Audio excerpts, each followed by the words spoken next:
नमस्कार, आप देख रहे हैं न्यूज 18 बिहार झारखंड का डिजिटल प्लेटफॉर्म। मैं हूं शुभे मिश्रा आपके साथ। चीन और अमेरिका के बीच टैरिफ जंग तीखी हो गई है। जिस तरह ये बढ़ गई है उससे दोनों देशों के बीच कारोबारी रिश्ते करीब करीब खत्म होते हुए दिख रहे हैं। एक दूसरे पर अमेरिका और चीन ने बेहद ऊंचे टैक्स लगा दिए हैं और इसके बाद दोनों देशों के लिए अपने अपने उत्पादों को एक दूसरे के यहाँ बेच पाना नामुमकिन सा नजर आ रहा है। विश्व व्यापार संगठन WTO ने हाल में इसे लेकर एक अनुमान भी जारी किया था।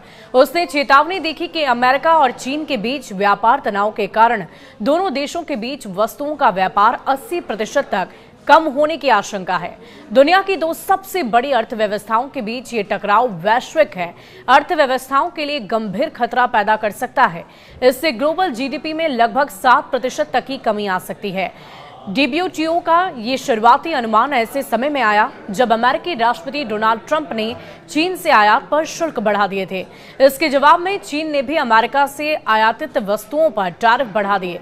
ट्रंप ने चीन से दूरी बनाने की अपनी मंशा को साफ कर दिया है, जहां उन्होंने तमाम दूसरे देशों पर लागू टैरिफ को 90 दिनों के लिए रोक दिया।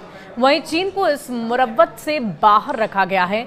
इस स्थिति में भारत के लिए एक बड़ा खिलाड़ी बनने की संभावना निश्चित रूप से मौजूद है, लेकिन ये कई फैक्टर्स पर निर्भर करेगी। अमेरिका और अन्य देश चीन पर अपनी निर्भरता कम करने के लिए सप्लाई चेन को डाइवर्सिफाई कर रहे हैं। भारत एक संभावित विकल्प के रूप में उभर सकता है, खासकर कुछ खास क्षेत्र जैसे कि इलेक्ट्रॉनिक, फार्मास्यूटिकल्स और इंजीनियरिंग वस्तुओं में। अमेरिकी बाजार में चीनी वस्तुओं पर ऊंचे टैरिफ लगने से भारतीय निर्यातकों के लिए जगह बन सकती है। ये उनके उत्पादों को ज्यादा प्रतिस्पर्धा बनाएगा और इसके अलावा जो कंपनियां चीन से बाहर निकलना चाहती है वे भारत को आकर्षक निवेश गंतव्य के रूप में देख सकती है। खासकर अगर भारत अपने कारोबारी माहौल और बुनियादी ढांचे में सुधार करता है, भारत एक बड़ा और बढ़ता हुआ घरेलू बाजार भी उसे बाहरी झटकों से कुछ हद तक बचा सकता है। हालांकि भारत के सामने कई चुनौतियां भी हैं। भारत को चीन के पैमाने और दक्षता के साथ प्रतिस्पर्धा करने के लिए अपनी मैन्युफैक्चरिंग क्षमता को काफी हद तक बढ़ाना होगा और इसी के लिए महत्वपूर्ण निवेश, बेहतर बुनियादी ढांचा और कुशल श्रम शक्ति की जरूरत होगी।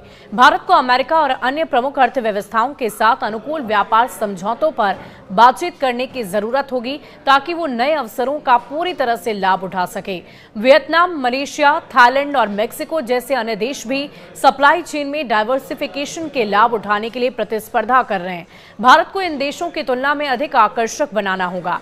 भारत को अपने रेगुलेटर इंफ्रास्ट्रक्चर को सुव्यवस्थित करने, नौकरशाही बाधाओं को कम करने और भूमि अधिग्रहण जैसे मुद्दों को हल करने की जरूरत होगी ताकि विदेशी निवेश को आकर्षित किया जा सके, साथ ही निर्यात को बढ़ाया जा सके।